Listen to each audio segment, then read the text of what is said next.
오늘은 서울대학교 지구과학 교육과 최승현 교수님과 인터뷰를 진행하도록 하겠습니다. 인터뷰에 앞서 최승현 교수님께서는 서울대 천문학과를 졸업하시고 미국 미네소타 대학에서 천문학 박사학위를 받으셨습니다. 서울대학교 사범대학 영재교육원위원회 위원장, 한국지구과학회 회장을 역임하셨습니다. 그럼 지금부터 인터뷰를 진행하도록 하겠습니다. 교수님께서는 어떻게 해서 과학자가 되기로 결심하셨나요? 처음부터 과학자가 되겠다는 얘기보다는 오히려 아주, 그러니까 초등학교 다닐 때, 옛날에는 국민학교라고 불렀었는데, 우리 어머니가 에디슨 전기책을 사줬어요. 그래서 그 에디슨 전기책을 읽으면서, 근데 이제 그게 소설책 같이 된 게 아니라 실은 만화책이었었어요. 그래서 그거를 읽고 가면서, 아, 이게 과학이라는 것이, 물론 발명이나 이런 것이 지금 생각하면 많았지만, 과학이라는 것이 이거 참 재밌는 것이구나. 나도 이런 것을 하면 어떨까, 이런 생각을 많이 하게 됐죠. 근데 다행히도 산수 시험을 보면은 공부 하나지 않았는데 한 80점 정도는 맞았어요. 근데 나는 다른 애들은 다 100점을 맞는데 나는 80점을 맞았는데도 나는 그게 굉장히 잘하는 걸로 착각을 했어요. 그러니까 지금 생각하면은 내 스스로의 그 뭐랄까 자기 효능감이라 그럴까? 이런 게 굉장히 좋은 거예요. 성적이 나빠도 나는 굉장히 잘하는 거다. 그래서 수학하고 과학 이런 것이 굉장히 잘하는 거라고 생각을 했고, 상대적으로 다른 거는 좀 약간 재미가 없다. 또 음악은 굉장히 괜찮았었다. 그래서 나중에 이제 진로를 결정할 때도 내가 이게 음악 같은 거를 할까? 아니면은 이 과학을 공부할까? 그러다가 이쪽보다는 음악보다는 이쪽이 훨씬 더, 그러니까 80점이라는 점수가 이게 초등학교, 중학교, 고등학교 갈 때까지 똑같은 거예요. 근데 남들은 어때요? 초등학교 때 100점을 맞다가 고등학교를 가니까 거의 빵점 상태로 가는 거예요. 그래서 이게 내가 이쪽에 재능이 많은가 보다 생각하면서 이제 과학 쪽에 길을 이제 입학하게 됐죠. 그러면 다음 질문입니다. 네. 지금의 교수직을 선택하게 된 이유가 혹시 있으신가요? 네. 교수가 되겠다고 하는 거는 언제 생각을 했냐면 대학교 다닐 때 이제 생각을 했었는데, 그렇다고 해서 내가 교수가 될 수 있다는 보장이라는 게 없잖아요. 그러니까 내가 아까도 얘기했듯이 내가 연구를 하게 되면 분명히 연구하는 것에 종사할 것이다. 연구하는 것에 종사한다는 얘기는 뭐냐면 이제 그 천문대 같은 연구직에 있을 수도 있고, 그 다음에 또 뭐 꼭 연구직이 아니래도 내가 그 중고등학교의 교사로서 또 이렇게 할 수도 있을 것 같은 생각이 들고, 또 여러 가지 어떤 그런 이제 할 수 있는데, 내가 교수가 되기 위해서 뭔가를 했다고 생각하시면 안 돼요. 정말 내가 할 수 있는 일을 열심히 하다 보니까 된 거지. 네. 예. 그러면 다음으로 주요 교수님의 연구 업적은 무엇인가요? 두 가지를 들 수가 있어요. 뭐냐면 하나는 천문학적인 업적인데, 자기장이 들어가 있는 유체역학, 기체역학 코드가 있어요. 컴퓨터 코드인데, 그거를 물론 외국에는 그런 코드들이 많이 있었지만, 우리나라에서는 그 코드가 없어서 우리나라 아마 최초로 제가 만들었을 거예요. 1980년대 일이니까, 아마 그때, 그리고 이제 그 코드를 이용해서 이제 굉장히 많은 연구를 했었죠. 그거는 이제 그 천문학 쪽에서의 어떤 그런 업적이고, 그 다음에 이제 여긴 지구과학 교육과예요. 지구과학 교육과는 실은 지구과학과 관련된 교육에 대해서 연구하는 데거든요. 그래서 굉장히 요새 이제 중요한 연구 테마 중에 하나가 뭐냐면, 학교 교실에서 학생들이 학습을 할 때 보통은 선생님들이 가르치잖아요. 이걸 갖다 뭐냐면 교사 중심이라고 얘기하는데, 실은 학생들은 선생님들이 가르쳤을 때 그거를 제대로 알아듣는 경우가 거의 드물어요. 학생들의 학습은 학생들 스스로가 찾아가야 돼요. 그래서 학생들이 정말 스스로 찾아가나, 그런데 과학은 또 과학에 대한 내용을 얘기한다 해서 과학 교육이 되는 게 아니에요. 무슨 얘기냐면 과학을 스스로 할 수 있어야 돼요, 학생들이. 그 과학을 스스로 할 수 있는 학습 자체가 뭐냐면 실은 어떤 증거 기반이라든가 그다음에 또 학생들이 가지고 있는 여러 가지 그 관측이라든가 관찰 현상이라든가 또는 실험에서 나오는 데이터라든가 이런 것들을 갖고 증거를 기반으로 해서 그거를 설명할 수 있는 툴을 만들어야 돼요. 그런 툴은 학생이 갖고 있는 실력 갖고 만들어야지 과학자가 갖고 있는 실력 갖고 만들 수는 없어요.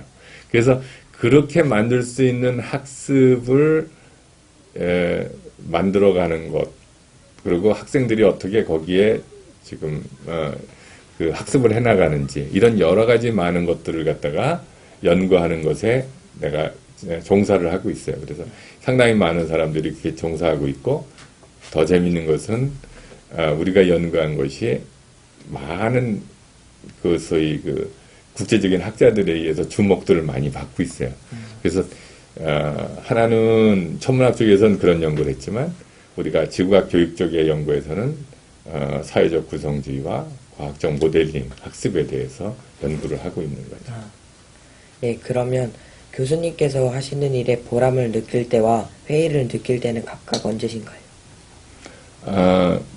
보람을 느낄 때는 물론 이제 젊었을 때는 내가 연구한 것을 갖다 학회에서 발표해서 그 앞에 앉은 그 청중들이 정말 이거 참 훌륭한 연구 논문이다 하고 이렇게 칭찬을 할 때가 굉장히 보람이 있었는데, 이 나이가 점점 들면서 교수가 되면서 느끼는 건 뭐냐면 내 제자가 잘 될 때 제일 보람이 있는 것 같아요. 그러니까 제일 잘 될 때라는 건 뭐냐면 이제 박사학위를 받고 또 이제 나같이 또 다른 대학의 교수로 가거나 또는 어떤 연구소의 연구직으로 가거나 이렇게 이제 그 됐을 때가 가장 이제 보람이 있는 것 같아요.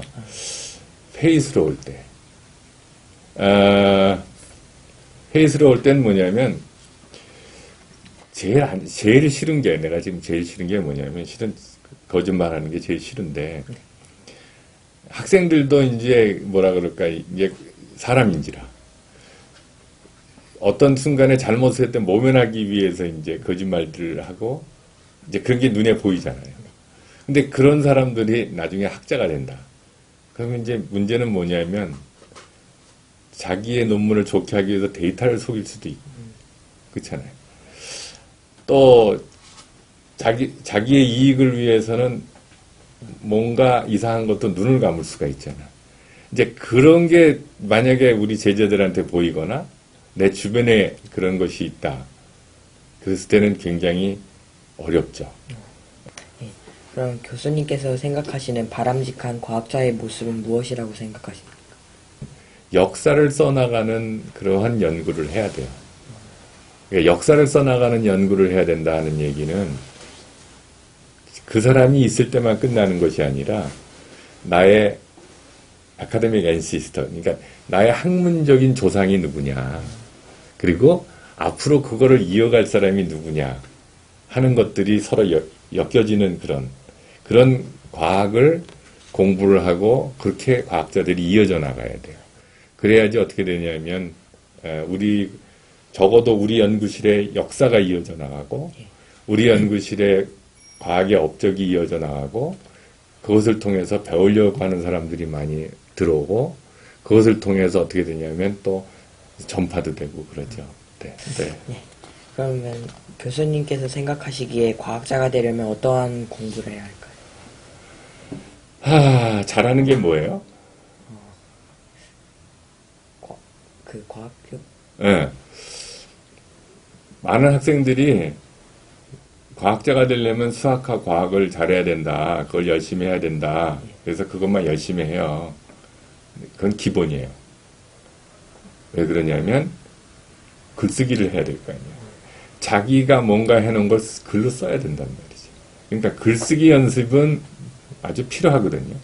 다른 사람이 얘기를 잘 들을 수 있어야 돼요. 리스닝. 그 다음에 다른 사람 책도 읽어야 될 거 아니에요. 리딩. 이게 책을 읽고 나서 따르게 해석을 하면 안 되잖아요. 그러니까 국어 공부는 굉장히 그래서 중요해요. 아니, 국어만 중요한 게 아니라 영어도 굉장히 중요하잖아요. 왜 그러냐면 국내에서만 있을 건 아니잖아요. 그러니까 영어로 논문도 써야 되고 영어로 뭔가를 해야 되기 때문에 굉장히 중요해요. 수학이라는 언어를 사용해서 자연을 디스크라이브 해야 되니까 이거 그냥 수학으로 단지 문제 푸는 것만 갖고 얘기하는 게 아니에요. 과학에서는 그러면 어떤 것이 중요하냐? 과학에서 나오는 여러 가지 디스플린들이 각 과목마다 조금씩 다를 수가 있어요. 그렇기 때문에 흥미를 가져요. 그러면 그것만 갖고 되느냐? 아니에요. 우리가 우리의 연구가 전체적인 우리 삶 속에서 어떻게 영향을 끼칠 것이냐. 내가 어떤 디시전을 할 때 어떻게 내가 과학적 사고가 이것에 될 것인가. 또 여러분들이 연구비도 신청해서 따야 되고 다른 사람과의 커뮤니케이션에 뭐 해야 되고 그러니까 여러분들이 공부하는 모든 것들이 실은 뭐냐면 굉장히 자기가 과학을 하는데 도움이 줄 수 있는 것이에요. 과학자가 되려면 어떻게 되느냐? 실패하는 걸 두려워해서는 안 돼. 실패하는 걸 두려워하면 어떻게 되느냐면 과학자가 될 수가 없어요. 10번쯤 실패를 하잖아요. 그 중에 한 번만 성공을 하더라도 과학자는 굉장히 잘하는 거거든요. 그러니까 실패를 두려워하면 안 돼요. 더 중요한 게 있어요. 다른 사람한테 업어가려고 그러면 안 돼. 그러니까 무슨 얘기냐면 우리 학생이 공부를 할 때 잘 못하고 틀리고 그래도 자기가 해내야지 그걸 주변에 있는 다른 사람이 그걸 하면 안 돼.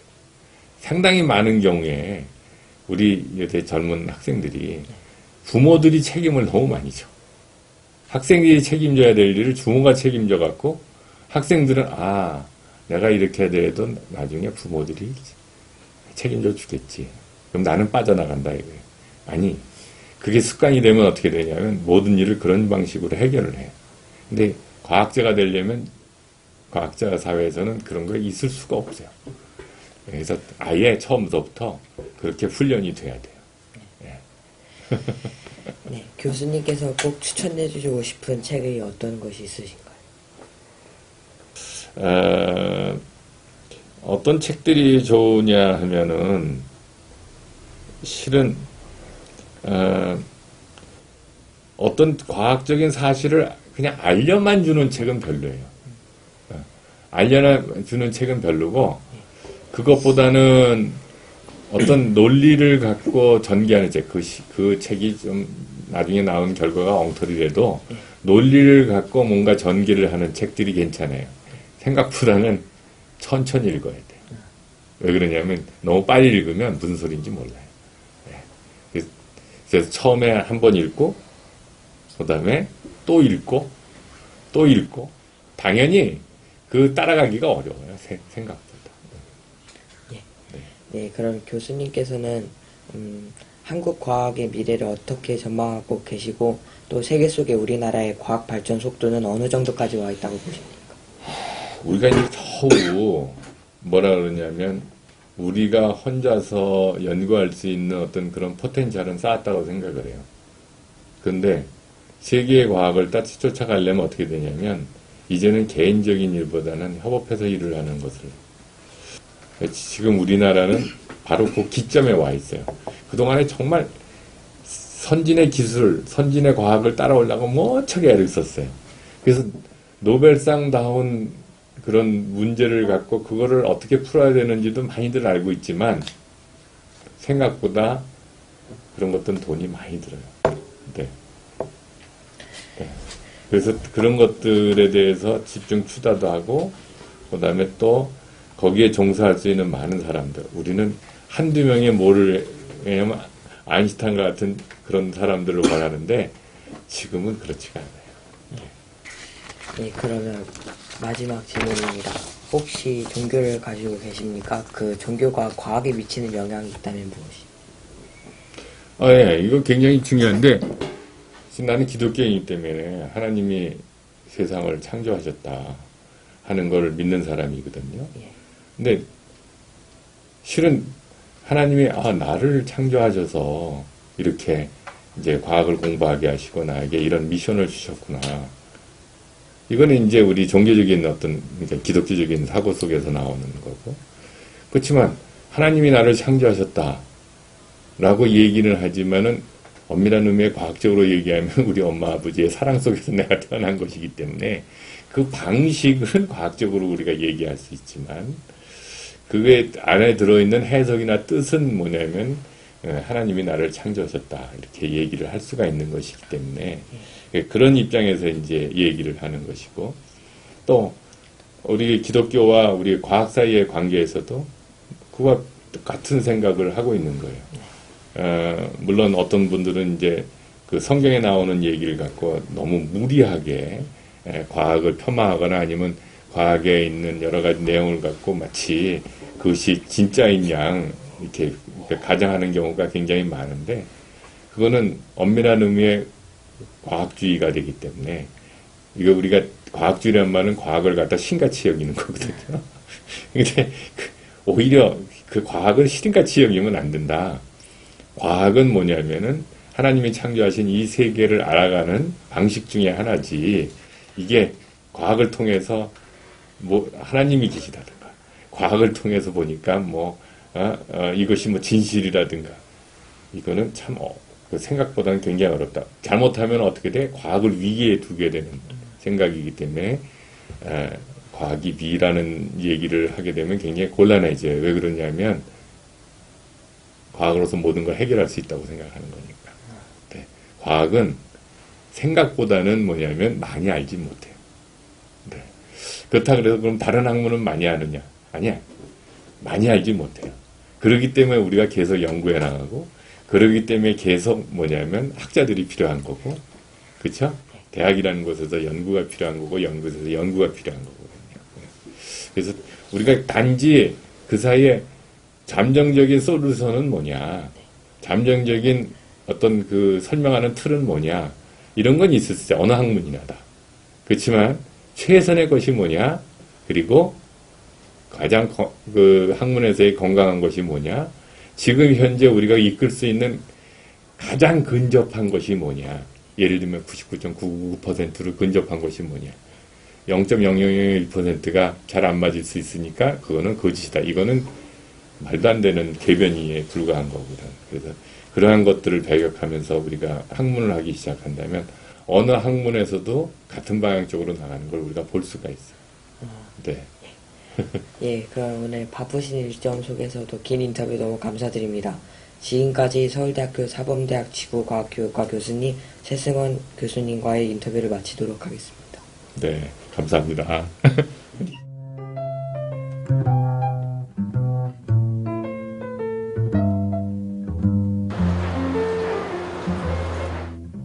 오늘 저는 서울대학교 최승원 교수님과의 인터뷰를 통해 많은 것을 배우게 되었습니다. 최 교수님의 성의 있는 답변을 들으면서 너무나 겸손하시고 진실한 과학자의 모습을 보게 되었습니다. 또한 과학자가 되려면 먼저 준비되어져야 할 자세와 과학자의 기본적인 양심과 윤리의식에 대한 말씀은 제가 과학을 하는 동안에는 평생 지표로 삼아야 되는 교훈으로 새기고 싶습니다. 앞으로 저도 겸손히 노력하는 사람이 되어 우리나라의 과학 발전에 조금이나마 이바지하는 사람이 되고 싶습니다.